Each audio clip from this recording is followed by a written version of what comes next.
posso ser substituído pela NATO.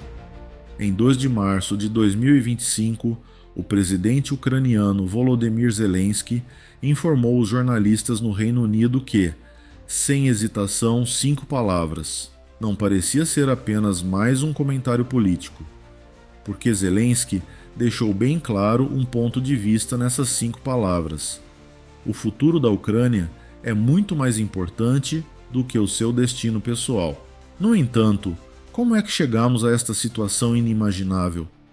E será que a Ucrânia vai mesmo ter de decidir entre a segurança da NATO e o seu corajoso líder? Todas as respostas estão neste vídeo. A primeira pergunta que nos vem à cabeça é por quê? Por que é que alguém com o nível de autoridade de Zelensky diria publicamente algo tão extremo? Para ser honesto, essas 5 palavras são provavelmente a coisa mais composta que foi dita em muito tempo. Estas 5 linhas soam praticamente benignas em comparação com as semanas que antecederam este comentário, que foram preenchidas com insultos explícitos dirigidos a ele e uma reunião ridícula. Apenas os fatos, sem dramas. Mas quem é que tem insultado Zelensky desta forma? O presidente do ZEUA, Donald Trump, e a sua comitiva. Trump referiu-se a Zelensky por todas as alcunhas possíveis num post nas redes sociais, acusando-o de manipular o antigo presidente dos EUA, Joe Biden, e chamando-lhe um cômico de pouco sucesso. Zelensky foi retratado por ele como um oportunista que só se preocupava em manter o comboio do dinheiro. Um comandante cuja popularidade tinha caído e que tinha feito um péssimo trabalho na supervisão da guerra. Zelensky foi mesmo apelidado por Trump de ditador sem eleições. E o presidente ucraniano ficou muito aborrecido com este último ponto. Afinal de contas, estamos a falar de um homem que lutou contra Vladimir Putin, o presidente da Rússia, durante 3 anos. No entanto, Trump, que parece ser o novo porta-voz de Putin, veio a público e chamou-lhe a mesma coisa que mais de 46 mil soldados ucranianos perderam a vida a defender. A ironia é quase insuportável. Escusado será dizer que todas as afirmações de Trump foram, entretanto, desmentidas.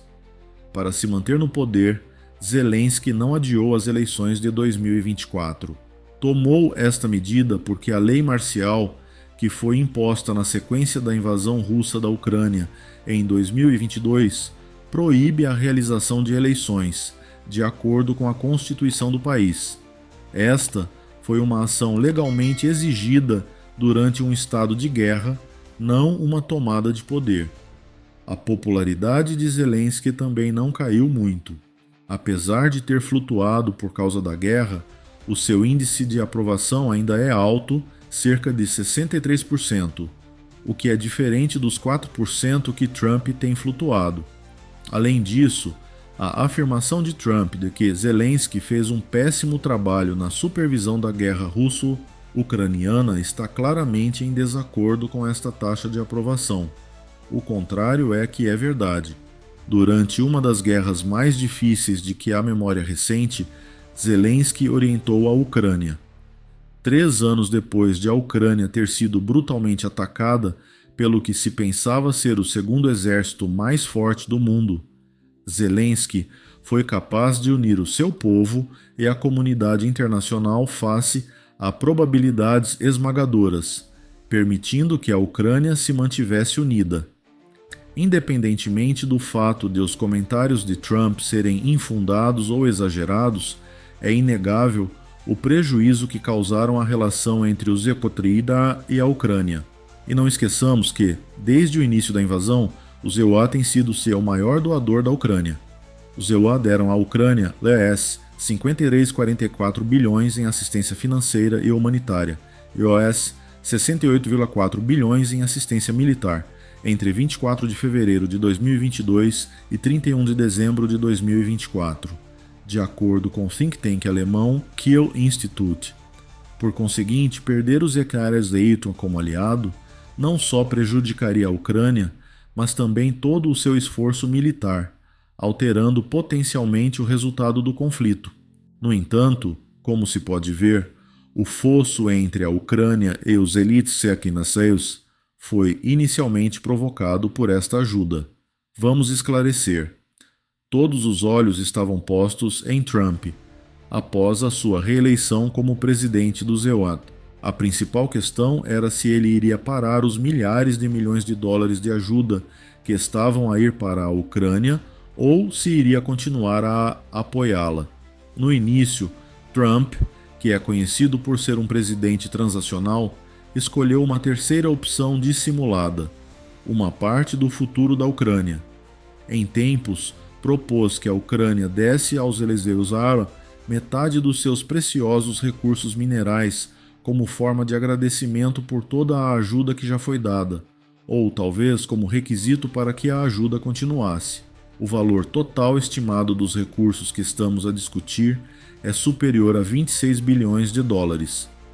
O primeiro projeto desse acordo foi rejeitado por Zelensky, porque oferecia pouco à Ucrânia em troca e estava fortemente inclinado para os interesses do ZEUA. Zelensky manteve a sua posição. Isto era injusto e não era outra forma correta de os aliados agirem. Mas, quando Zelensky se deslocou aos Estados Unidos no final de fevereiro para assinar esse acordo, entre outras coisas, parecia que tinha finalmente desistido. No entanto, nunca o conseguiu fazer. Por quê? Porque antes que ele pudesse assinar, na linha pontilhada, o caos estourou. Em 28 de fevereiro de 2025, Zelensky entrou na sala oval cheio de otimismo. Um pacto mineiro, um acordo de paz e possivelmente uma oportunidade para cimentar a aliança vital da Ucrânia com os Estados Unidos. No entanto, o que recebeu em vez disso foi um confronto inesperado. A reunião começou de forma bastante inócua, mas após cerca de 35 minutos, tornou-se num espetáculo. O presidente Trump e o vice-presidente J.D. Vance criticaram Zelensky, que se tinha mostrado mais do que disposto a entrar em negociações. Os apelos de Trump à paz tinham se tornado exigências. Ele admoestou Zelensky, que parecia tremer sob o peso de suas observações. Você está jogando com a vida de milhões de pessoas. As afirmações audaciosas e a retórica venenosa de Trump tornaram muito evidente que ele estava à procura de mais do que uma solução. Ele desejava autoridade. As suas exigências estavam longe de ser razoáveis e ele queria que Zelensky as cumprisse. O risco aumentou quando Trump gritou: "Estão a jogar com a Terceira Guerra Mundial." Zelensky, que nunca recuou, manteve a sua posição. Apesar das acusações belicosas de Trump, ele resistiu a ser intimidado. Zelensky manteve a compostura enquanto Trump gritava com ele, acusando-o de estar a brincar com o destino do planeta. Cruzou os braços e manteve um olhar firme. Quando Vance o acusou de exprimir as suas divergências perante os meios de comunicação social, também não pestanejou. Respondeu a todas as críticas, sublinhando que a sua obrigação era para com os seus eleitores e não para com as exigências de Trump. O poder que tinha demonstrado desde o início da guerra, a força que lhe permitia fazer valer um ponto de vista, foi demonstrado pela sua frieza no desafio. A sobrevivência do seu país valia cada luta, mesmo contra o homem mais poderoso do mundo, mesmo na inflamada sala oval. E como é que o homem mais poderoso do mundo reagiu ao facto de ser questionado perante o mundo na sua própria casa? Mas já conhece Trump, sempre tão calmo, controlado e sereno, sem qualquer tipo de ego. O mais provável é que tenha lidado com tudo com elegância. Sim, exatamente. A reunião tornou-se numa guerra verbal quando o presidente do ZEUAT, claro, explodiu à maneira típica de Trump. Como um crítico de longa data da USAID para a Ucrânia, não é inesperado que Vance tenha participado na tirada. Ao longo de toda a reunião, alguma vez expressou gratidão? Ele deu um latido em Zelensky. Apesar de ter agradecido repetidamente aos Estados Unidos em discursos, publicações nas redes sociais e reuniões pessoais, o presidente ucraniano manteve-se firme. Já expressei a minha gratidão inúmeras vezes. No entanto, Trump e os seus apoiantes não pareciam importar-se com nada disso. Eles esperavam mais, um tipo de apreciação inabalável que as palavras não poderiam expressar. Como resultado, a reunião terminou mais cedo. Depois de a refeição planeada ter sido cancelada, os dois homens separaram-se furiosamente. O fosso entre a Ucrânia e os Tsetaryua aparentemente aumentou quando Trump chegou a expulsar Zelensky e o seu grupo da Casa Branca. Não é de surpreender que o tratamento de Zelensky na sala oval tenha enfurecido muita gente. No entanto, os funcionários do CMEUATA optaram por apresentar este tratamento de uma forma totalmente diferente. Em vez de expressarem o seu choque perante as ações de Trump, defenderam a destituição de Zelensky. Isto é que é piorar as coisas. Lindsey Graham, sempre um crítico assumido, não se conteve. O senador americano respondeu: ele precisa de se demitir ou enviar alguém com quem possamos fazer negócios. Quando lhe perguntaram se Zelensky devia demitir-se, ou então deve alterar-se. Que toque diplomático, não é mesmo? O presidente da Câmara, Mike Johnson, juntou-se então ao circo e insinuou que a liderança de Zelensky estava a impedir a paz. Algo tem que mudar, disse ele. Ou ele acorda e volta à mesa de negociações para agradecer, ou a nação tem de ser liderada por outra pessoa para o fazer. Esta é a típica mentalidade de ou estás conosco ou contra nós. Ambos os indivíduos conhecidos estavam mais preocupados em exercer influência política do que em ajudar verdadeiramente a Ucrânia durante o seu tempo de necessidade. No entanto, sem surpresa, Zelensky resistiu a estas exigências de demissão. Foi muito claro ao afirmar que só se demitiria se quisesse. Naturalmente, uma dessas condições é a adesão da Ucrânia à NATO. Isto leva-nos de volta à frase inicial do vídeo. Zelensky não se escondeu nas sombras após o tumultuoso acontecimento na sala oval. Em vez disso, embarcou num avião e dirigiu-se diretamente para o Reino Unido. Viajou para lá para visitar o rei Carlos III e outros líderes europeus. Nada de especial. No dia 2 de março, chegou a Sandringham, num helicóptero militar para se encontrar com o rei. As pessoas do Reino Unido juntaram-se para mostrar o seu apoio e ver o presidente ucraniano, algumas delas com bandeiras ucranianas. Foi uma oportunidade para demonstrar ao mundo que Zelensky não estava sozinho, apesar de tudo. Antes de entrar em Sandringham para uma conversa que durou menos de uma hora, apertou a mão ao rei Carlos à entrada. Não sabemos os pormenores, mas deve ter sido muito mais agradável do que a última experiência de Zelensky na Casa Branca.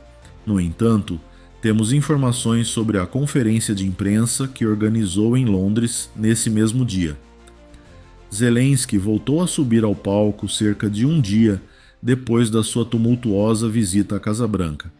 Ninguém o iria impedir de transmitir a sua mensagem. Mas, surpreendentemente, a mensagem não era sobre o que se passava nos Estados Unidos. Durante o debate, quase se esquivou as perguntas sobre o incidente na sala oval. No entanto, não se coibiu de abordar as suas anteriores observações sobre a adesão da Ucrânia à NATO e de se duplicar. Mas que comentários foram esses? Zelensky, no entanto, há muito que defende a adesão do seu país à NATO.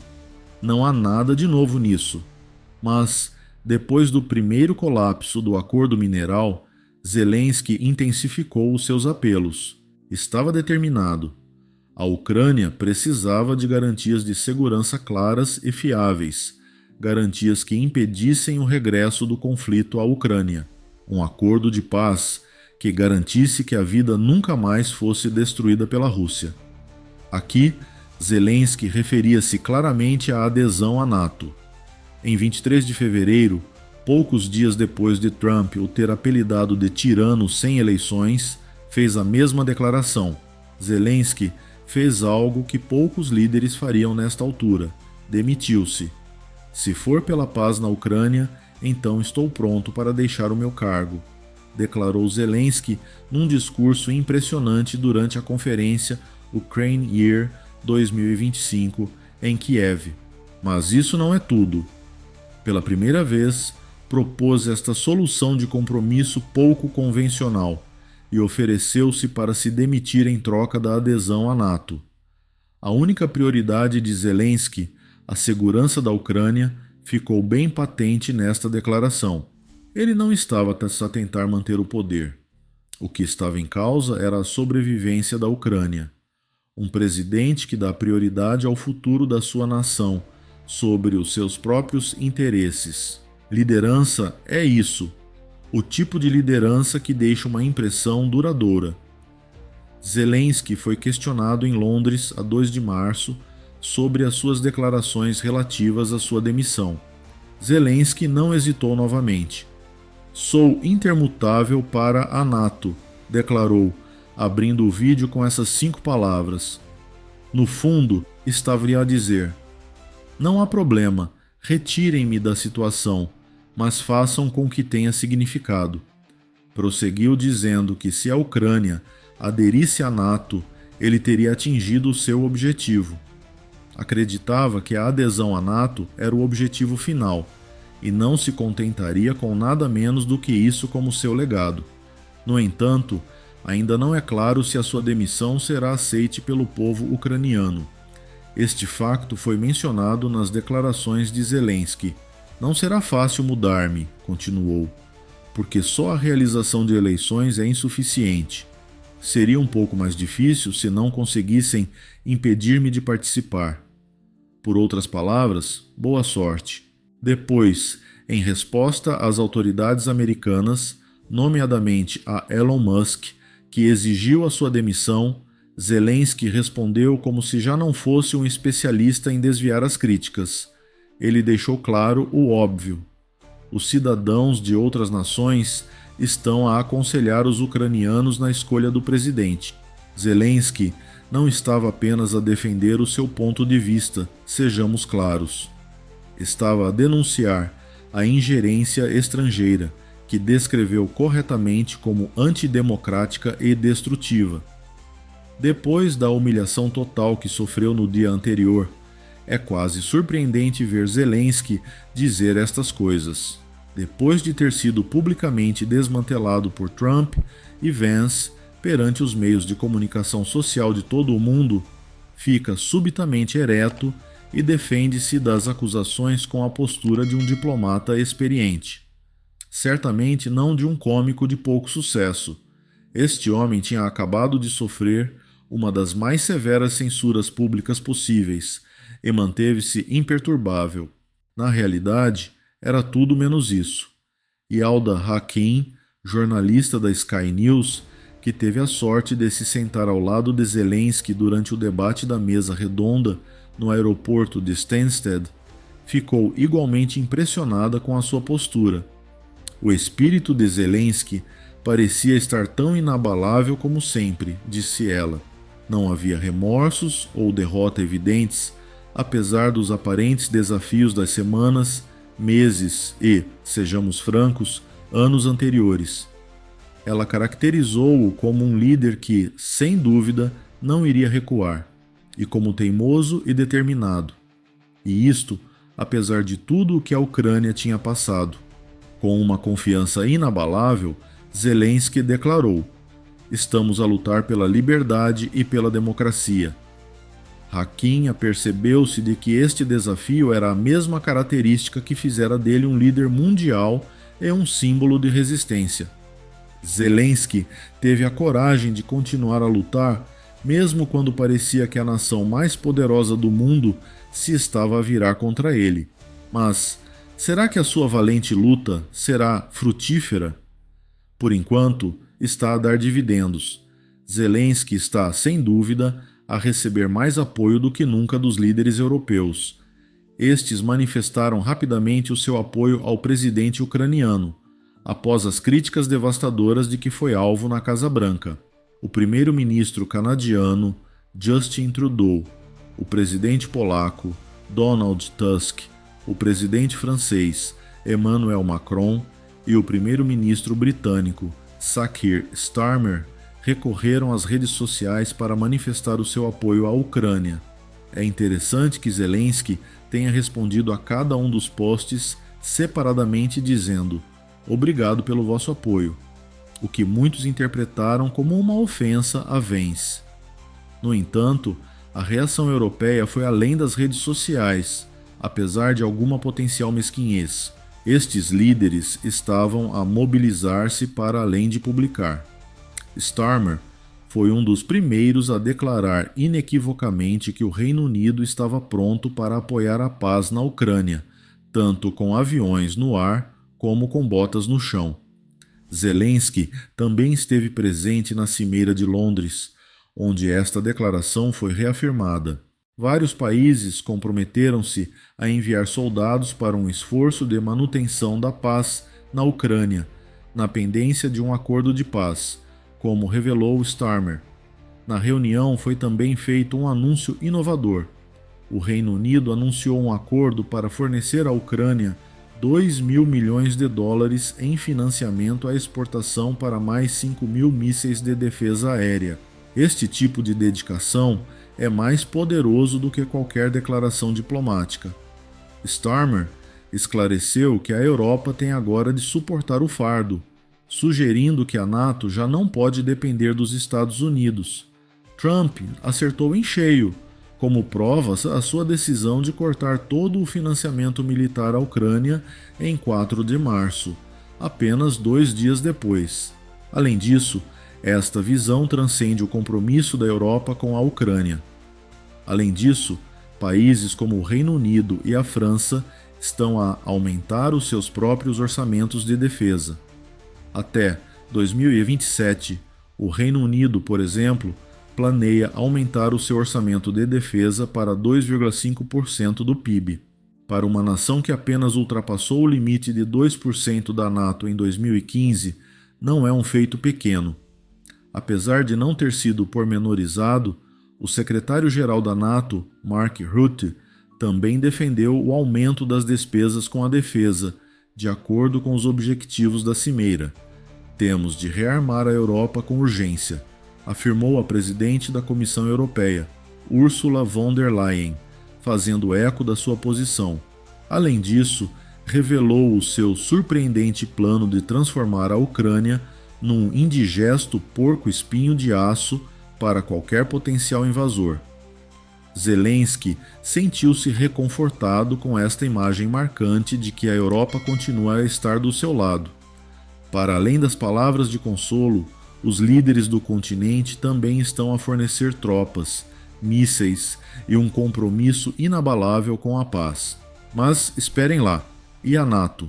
Afinal de contas, Zelensky anda a persegui-la há anos. No final de 2024, o ministro dos Negócios Estrangeiros ucraniano, Andriy Soboia, declarou inequivocamente que a Ucrânia não aceitará quaisquer substitutos ou alternativas à adesão plena à NATO. É de salientar mais uma vez que Kiev vê a NATO como a única garantia de segurança genuína contra a agressão russa. Mas será provável que a Ucrânia venha a aderir à OTAN? Para ser honesto, esse caminho parece ser mais difícil do que antes. Infelizmente, a Ucrânia não está atualmente na corrida para se tornar membro da NATO tão cedo. O único quadro alternativo que está a ser discutido neste momento é uma coligação de interessados, que Starmer está a liderar, mas não se trata de modo algum de uma adesão total à NATO. Trata-se de uma estratégia para garantir a paz.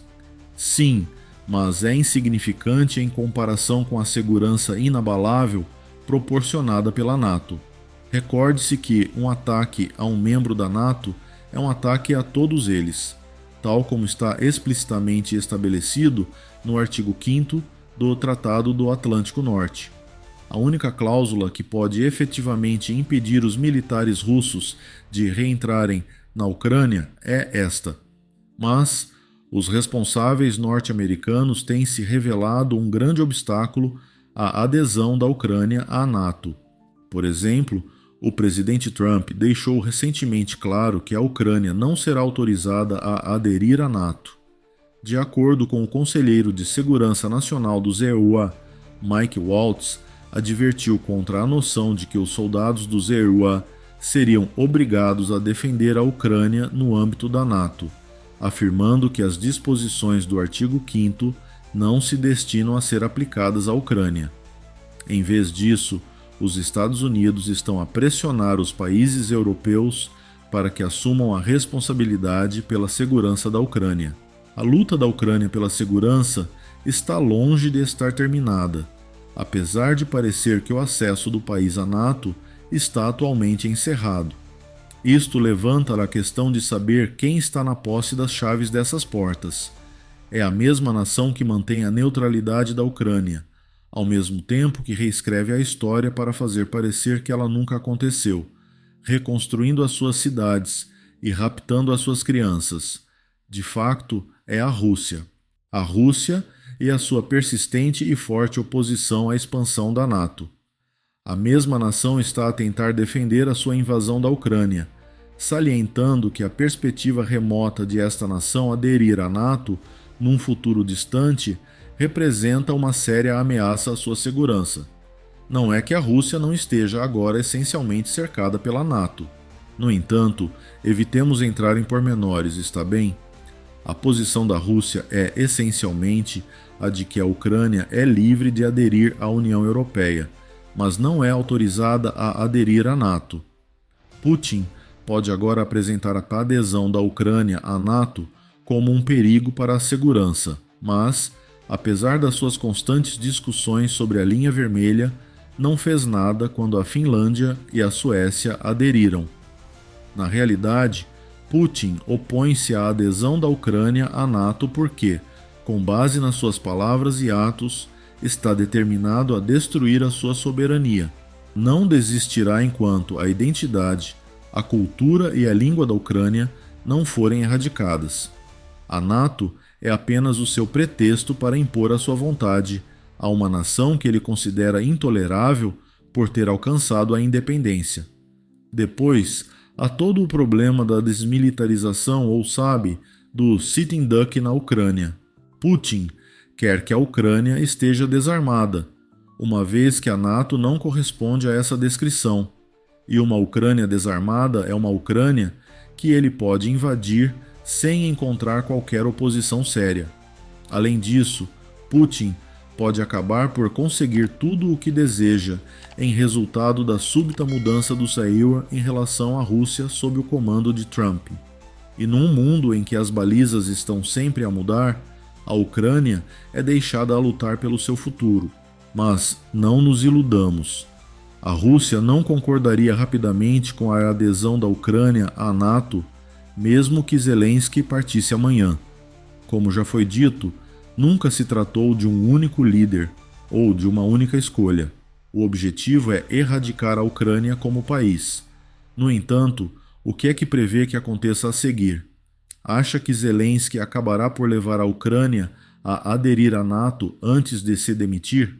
Ou também acha que, independentemente do que o presidente da Ucrânia fizer, o país não conseguirá aderir à NATO? Partilhe as suas opiniões no espaço para comentários abaixo.